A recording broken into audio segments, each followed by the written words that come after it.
ተናስተልን እንደምን ቆያችሁ የተወደዳችሁ አሁን አንድ ሰዓት ነው ኢቲቪ ዜና 57 እዚህ አዲስ አበባ ከሚገኘው ዋናው ስቱዲዮአችን ይጀምራል አበይት ነጥቦቹን ነው የአፍሪካ የማህበራዊ ሚዲያ ተጽዕኖ ፈጣሪዎች የሀገሩን ትርክት በጋራ ለመቀየር እየሰሩ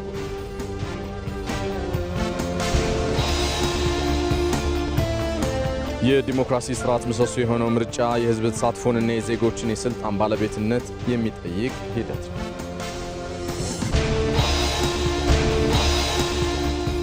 በሆርሙዝ ወሽመጥ የተቀሰቀሰው የአሜሪካና የኢራን ወታደራዊ ፍጥጫ በተኩስ አቁም ስምምነቱ ላይ አደጋ ስለመደቀኑ ከውጭ ዜና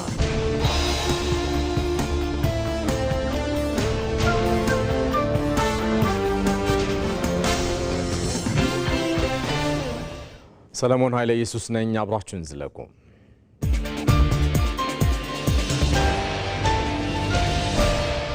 ሰሞነኛውን የሱዳንን ክስ እና ከጀርባ ያለውን ሴራ እንደምን አየኸው ሱዳን ውስጥ ያለውን ትኩሳት ወደ ኢትዮጵያ ማምጣት የውጭ ኃይሎች በሱዳን ውስጥ መግባት የለባቸውም ሲሉ ራሳቸው እንደ ውጭ ኃይል እንኳን አያዩ ግብጽ እስከዛሬ ድረስ ከውስጣቸው ሊያወጡት ያልቻሉት ነገር ሱዳን ተነጥላ መሄዷል የሱዳን በሽርን የበላው እሳት ጭሱ ባልበረደበት ሰዓት የኢትዮጵያ መሪ ካርቱም ተገኝቶ የኢትዮጵያ ታሪካዊ ጠላት የግብጽ ፖለቲከኞች ናቸው ከጥንት እስከ ዛሬ ግልጽ ነው ከባህር ዳር ተነስቶ የካርቱም ኤርፖርት መታ ምናምን የሚባለው ድሮን ጉዳይ ሲያወራ የመጀመሪያው መግለጫ ያወጣችው ግብጽ ቡርሃን ከተወሰኑ ቀናት በኋላ ወጥቶ ተጨባጭ መረጃ ካገኘን አጸፋ እርምጃ እንወስዳለን ተጨባጭ መረጃ ካገኘን የኔ አሁን መጠጣቷ የአንድ ግብጽ የሚመስለው መንግስት ነው የሚዲያ ሰዎችም በየበጫካም በየበረሃም የሚርመጠመጡ ታጣቂዎችም በሰሜን ያሉ ቆሞ ቀሮችም ሁሉም አንድ ላይ ማሰብ ያለባቸው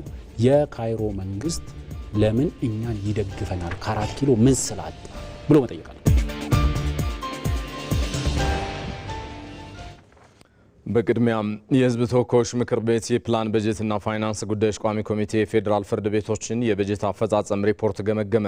ቋሚ ኮሚቴው የፌዴራል ፍርድ ቤቶችን የ2018 የበጀት ዓመት የ9 ወራት የበጀት አፈጻጸም ሪፖርትና የ2019 የበጀት ዓመት የበጀት ፍላጎትን አስመልክቶ ከፌዴራል ፍርድ ቤቶች የስራ ኃላፊዎች ጋር ውይይት አካሂዷል። ጠቅላይ ፍርድ ቤት ያቀረበው የ2019 የበጀት ዓመት የበጀት ፍላጎት ገንዘብ ሚኒስቴር ከሚፈቅደው የበጀት ጣሪያ በላይ ስለመሆኑም ተነስቷል። የጠቅላይ ፍርድ ቤት ፕሬዝዳንት ቴዎድሮስ ምህረት ጠቅላይ ፍርድ ቤቱ በጀቱን በአግባቡ መጠቀም መቻሉን አንስተው ለቀጣይ በጀት ዓመት የተጠየቀው በጀት በዚህ ዓመት ተፈጽመው ክፍያ ያልተፈጸመባቸውን ፕሮጀክቶች ታሳቢ ያደረገ ስለመሆኑ አብራርተዋል።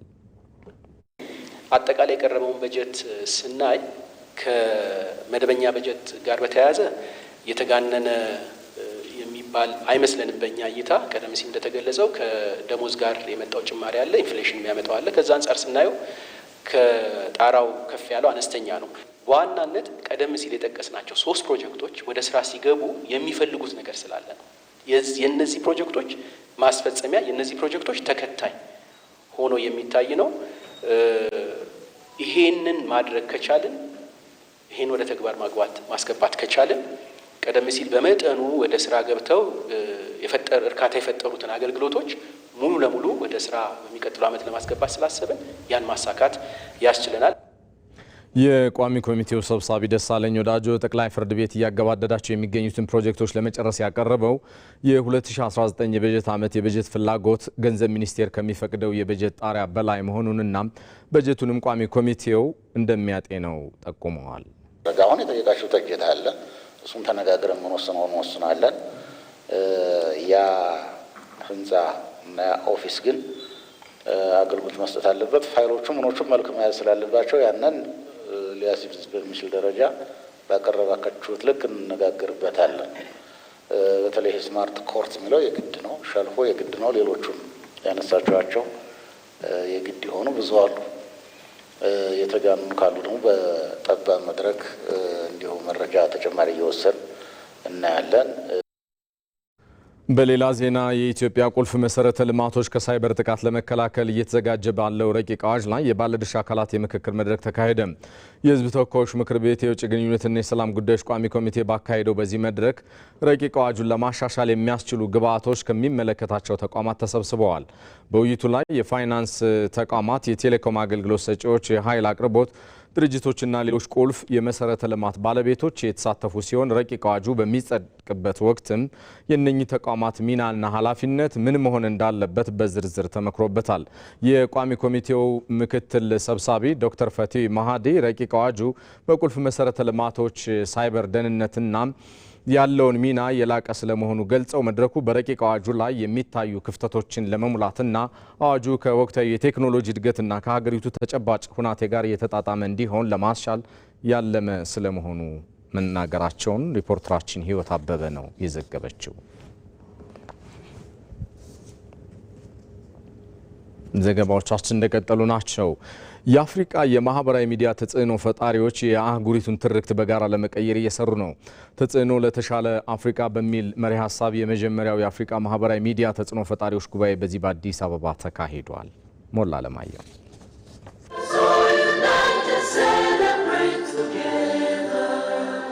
የመጀመሪያው የአፍሪካ የማህበራዊ ሚዲያ ተጽዕኖ ፈጣሪዎች ጉባኤ በአዲስ አበባ ተካሂዷል። ፐልስ ኦፍ አፍሪካ ከኤጂኤ ቴክ ኢንተርፕራይዝ ጋር በጋራ ያዘጋጁት ጉባኤው ተጽዕኖ ለተሻለ አፍሪካ በሚል መሪ ቃል ነው በአዲስ አበባ የተካሄደው።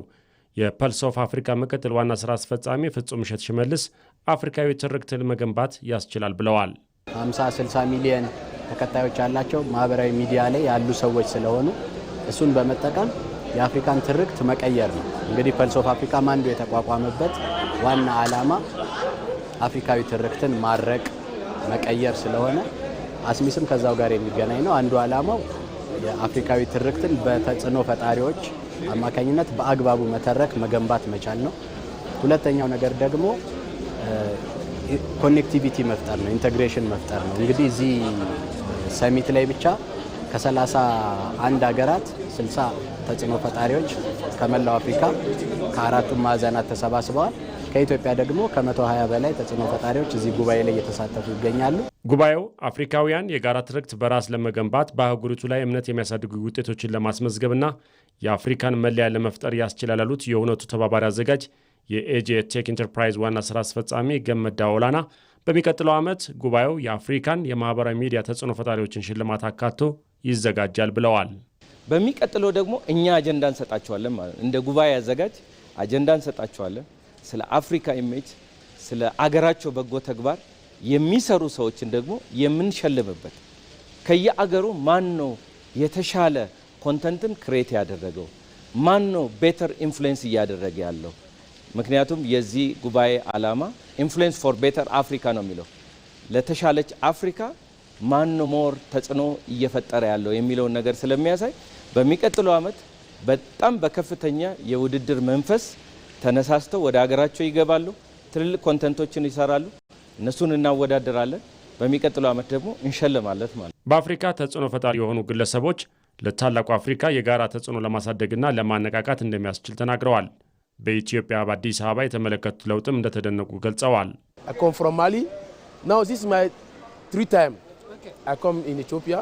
ከማሊን የመጣሁት ይሄ ወደ ኢትዮጵያ ስመጣ ለሶስተኛ ጊዜ ነው። በየጊዜው ኢትዮጵያ የሚደነቅ ለውጥ እያስመዘገበች ተመልክቻለሁ። አዲስ አበባን ጨምሮ ቢሾፍቱና አዳማንም አይቻለሁ። በሚገርም ፍጥነት ጽዱ ከተሞች ሆነዋል።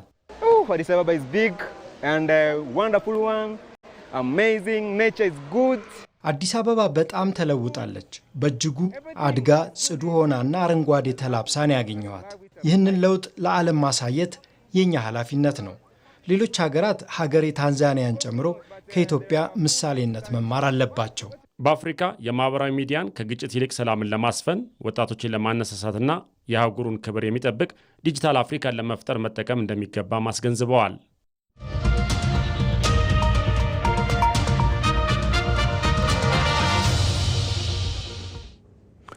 ሸጎሌ አካባቢ ከሚገኘው ስቱዲዮአችን በቀጥታ ስርጭት እየተከታተላችሁት የምትገኙት ቲቪ ዜና 57 እንደቀጠለ ነው። የተወደዳችሁ የዲሞክራሲያዊ ስርዓት ምሰሶ የሆነው ምርጫ የህዝብ ተሳትፎንና የዜጎችን የስልጣን ባለቤትነት የሚጠይቅ ሂደት ነው።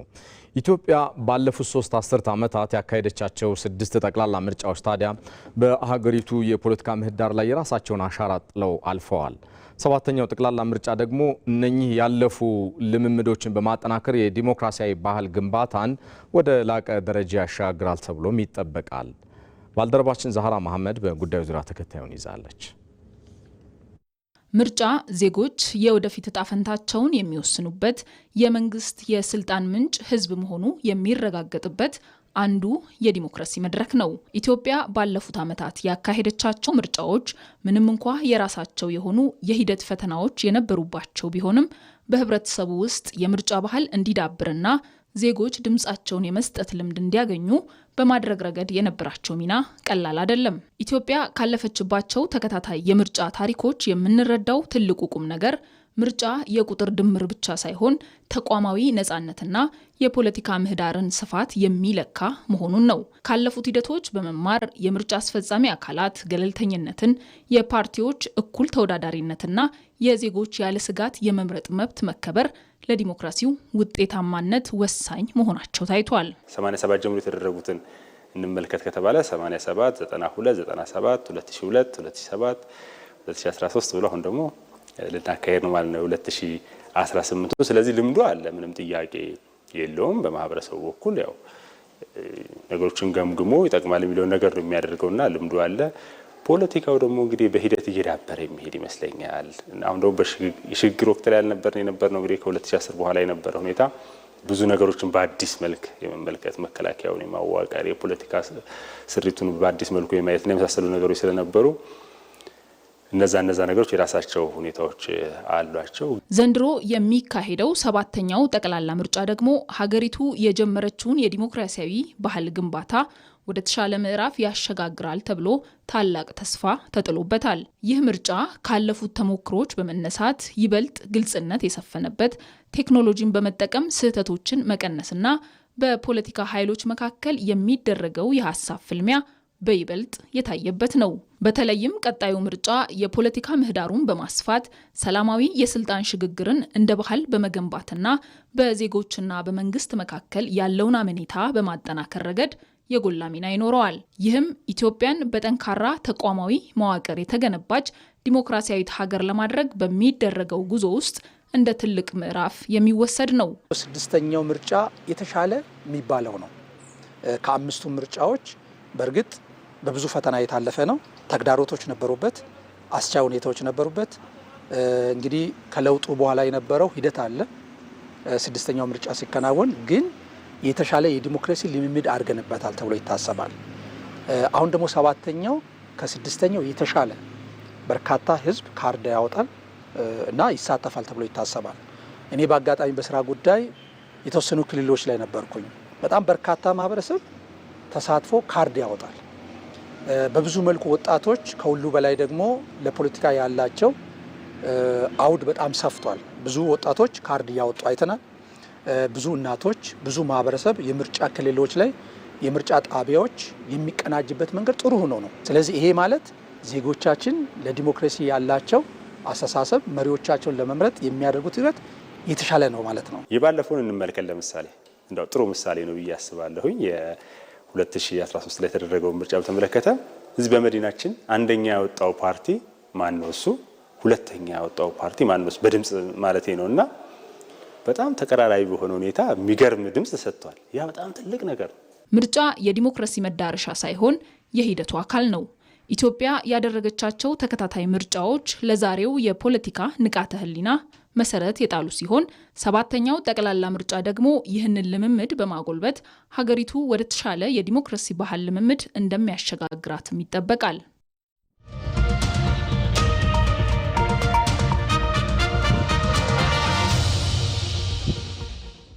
ዜናዎቻችን እንደቀጠሉ ናቸው። ሀገር በቀል እውቀትንና አቅምን በማቀናጀት የኢንዱስትሪውን ዘርፍ ለማነቃቃት የተጀመረው የኢትዮጵያ ታምርት ንቅናቄ ኢትዮጵያን ከጥገኝነት በማላቀቅ ከፍተኛ ስኬት እንድታስመዘግብ ጉልበት እየሆናት ቀጥሏል። ንቅናቄው የተዳከሙ ፋብሪካዎች ዳግም ወደ ስራ እንዲመለሱ ከማድረግም ባለፈ አዳዲስ ባለሀብቶች በዘርፉ እንዲሰማሩም እድል ፈጥሯል። አሚር ጌቱ ማምረት ሉዓላዊነትን ማረጋገጥ ነው የሚል ትልቅ መልእክትን አንግቦ ሚያዝያ 2014 ዓ.ም በይፋ የተበሰረው የኢትዮጵያ ታምርት ንቅናቄ ዛሬ ላይ የኢኮኖሚውን መዋቅር ከመሰረቱ እየለወጠ የሚገኝ ግዙፍ ብሔራዊ ንቅናቄ ሆኗል። ይህ ንቅናቄ ግቡ የኢንዱስትሪውን የኢኮኖሚ ድርሻ አሁን ካለበት 6.9 በመቶ ወደ 17.2 በመቶ ከፍ ማድረግ ነው። ባለፉት 4 ዓመታት ብቻ የተመዘገቡት ድሎች ደግሞ ኢትዮጵያ በአምራችነት ዘርፍ ተአምራዊ የሚባል ለውጥ እያመጣች መሆኑን በግልጽ ያሳያሉ። የኢትዮጵያ ታምርት ንቅናቄ ከተጀመረ ወዲህ የአምራች ኢንዱስትሪው ዓመታዊ እድገት ከነበረበት 4.7 በመቶ አሻቅቦ ወደ 10 በመቶ ከፍ ብሏል።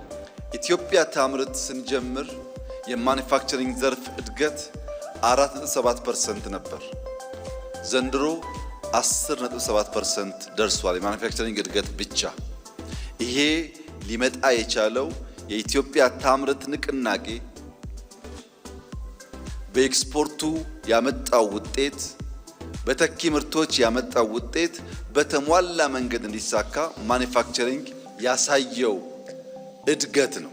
ባለፉት 4 ዓመታት ኢትዮጵያ በሀገር ውስጥ ምርት 14.5 ቢሊዮን ዶላር የሚገመት የውጭ ምርትን መተካት ችላለች። ይህም ቀላል የማይባል የውጭ ምንዛሬን ከማዳኑም በላይ ራስን በራስ የመቻል ራዕይ በተግባር እየተተረጎመ መሆኑን ያረጋግጣል። ሌላው ትልቁ ስኬት ደግሞ በተለያዩ ምክንያቶች ተዘግተውና ዝገት ወርሷቸው የነበሩ 993 ኢንዱስትሪዎች ዳግም ሕይወት ዘርተው ወደ ምርት መመለሳቸው ነው። ይህም በኢንዱስትሪ ውስጥ የነበረውን የተዳከመ የማምረት አቅም ከ47 በመቶ ወደ 67 በመቶ ከፍ እንዲል አድርጎታል። ግቡ አጠቃላይ የማምረት አቅምን ወደ 85 በመቶ ማሳደግ ሲሆን አሁን ያለው ጉዞ ለዚህ ትልቅ ስኬት መነሳሳትን ፈጥሯል።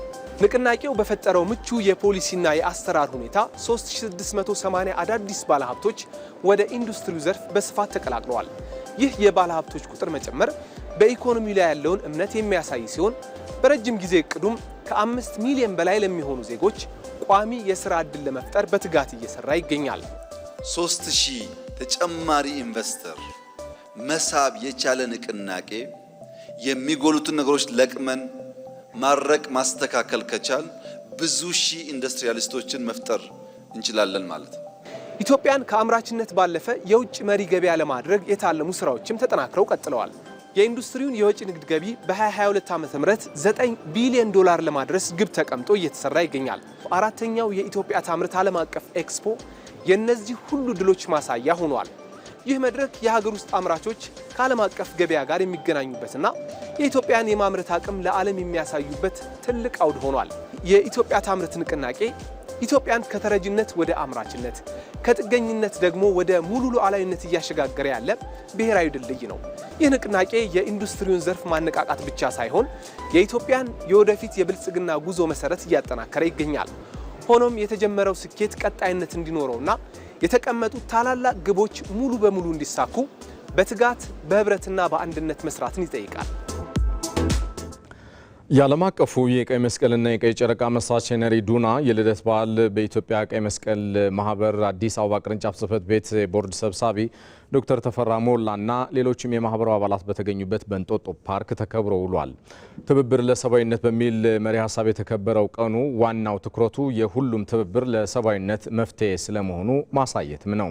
በመርሃ ግብሩ ላይ የእግር ጉዞና የንቅናቄ መድረክ የተከናወነ ሲሆን ይህም የኢትዮጵያን ቀይ መስቀል ማህበር ወደፊት ለሚያከናውናቸው ስራዎች ትልቅ አቅም የሚፈጥር ነው። የሰው ልጅ በችግር ጊዜ ውስጥ ሲወድቅ ደራሽ መሆን የአንድ ተቋም ብቻ ሳይሆን የሁላችንም የጋራ ኃላፊነት ስለመሆኑ በመድረኩ ስለመጠቀሱ ሪፖርተራችን ሄለን ተስፋዬ ዘግባለች። ይህ ዜና በቀጥታ እየተላለፈላቸው የሚገኘው እዚህ አዲስ አበባ ከሚገኘው የኤቢሲ ዋናው ስቱዲዮ ነው። ከውጭ ለትንታኔ የመረጥነውን ጉዳይ እናጋራችሁ። በሆርሙዝ ወሽመጥ የተቀሰቀሰው የአሜሪካና የኢራን ወታደራዊ ፍጥጫ በተኩስ አቁም ስምምነቱ ላይ አደጋ ስለመደቀኑ እየተገለጸ ነው። ይመራደም በጉዳዩ ዙሪያ ተከታዩን ይዟል።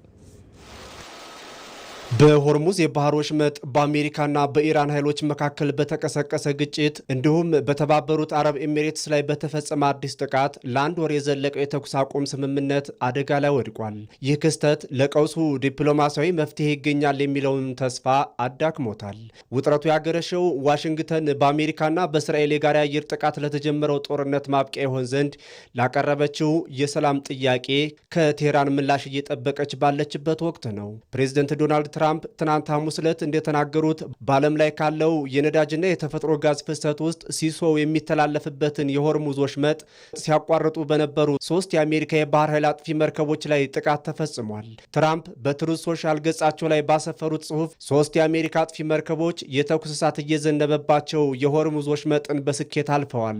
በመርከቦቹ ላይ የደረሰ ጉዳት የለም፣ በኢራን አጥቂዎች ላይ ግን ከፍተኛ ጥፋት ደርሷል ብለዋል። ቆይተውም ለጋዜጠኞች በሰጡት መግለጫ የተኩስ አቁም ስምምነቱ አሁን ጸንቶ እንደሚገኝ በመጠቆም ግጭቱን ለማቃለል ሞክረዋል። ዛሬ ሊቀልዱብን ሞክረው ነበር፣ እኛ ግን ደመሰስናቸው ሲሉም ተናግረዋል። በሌላ በኩል የኢራን ከፍተኛ ወታደራዊ አዛዥ አሜሪካ የአንድ ነዳጅ ጫኝ መርከብንና ሌላ መርከብን ኢላማ በማድረግ እንዲሁም በቄሸም ደሴትና በአቅራቢያው በሚገኙ የባህር ዳርቻዎች በሚኖሩ ሲቪሎች ላይ የአየር ጥቃት በመፈጸም የተኩስ አቁሙን ጥሳለች ሲል ከሷል።